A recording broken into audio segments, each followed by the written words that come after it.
Hi guys, welcome in this new video. Today we'll see some instruction about the correct maintenance of the NSR inline gears. So let's go. So first of all, we are going to work absolutely on the NSR Ultimate Evo 3 gears. So be sure that you are using both crown and pinion from the Evo 3 series. Forget about the old gears and use the Evo 3 series. In order to save the life of your transmission, we have to respect 3 points. Let's see the first one. The clearance, the sideways movement, the sideways clearance. As you can see, the gear is moving through the motor shaft. The movement that I just showed you comes from this one. As you can see, the spacers are moving through the axle. Okay, so I'm going to show you a wrong example. So I have plenty of space here, the spacer is moving, but here it's completely locked. This is what will happen.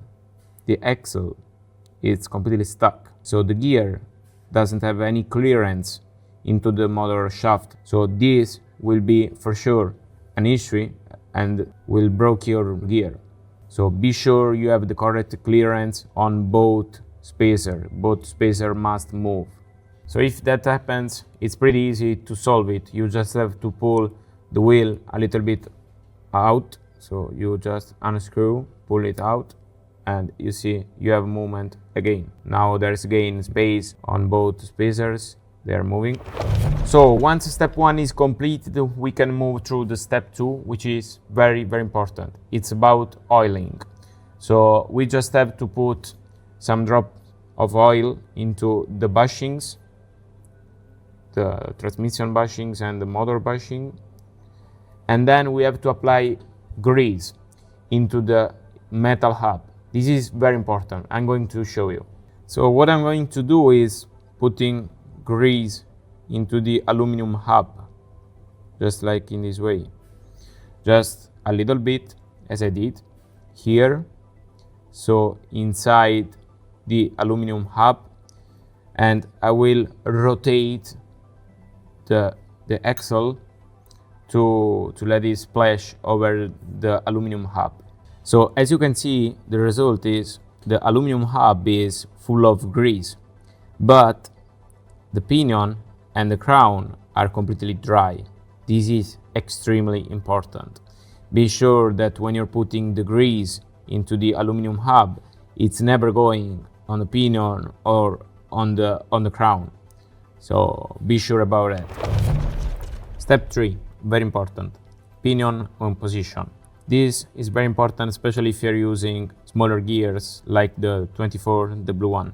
What can happen is you're going to put a smaller crown, and sometimes if your pinion position is not good, it can go out from the pinion or on the edge. Like in this case, the gear is going, it's really borderline in this case. It's like going on the edge of the pinion.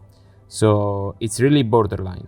This can still be okay, but be sure that it's not going out from the crown. In this position, for example, should be way better. So this is the perfect position. You see the crown is inside, the pinion is not on the edge. This is pretty borderline. You see the crown is like on the edge of the pinion. It's still good in this way, but it's really borderline. Obviously be sure that the pinion needs still have space and it's not touching into the gear like in this way. Like this, it's touching on the aluminum hub. This is something that will never have to happen. So we are pretty finished. We saw all of these points about instructions. So again, just 3. One is about the clearance, one is about the oiling, and one is about the pinion position. So be sure that you're respecting all of these 3 steps, and that's it, guys. Enjoy your inline gears, enjoy your Formula 1 cars. See you, bye.